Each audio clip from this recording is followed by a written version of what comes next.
If you're an IKEA shopper, stop scrolling. IKEA is doing more than just designing furniture.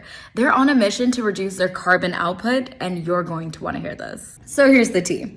IKEA plans to launch a buyback program where customers can return their old furniture.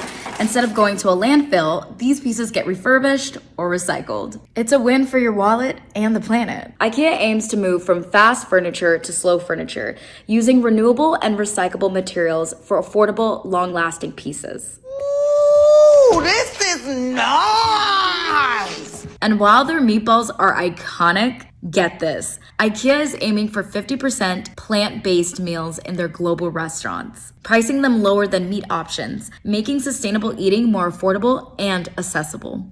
Make sure I was ready for this. This one has a little sweetness to it.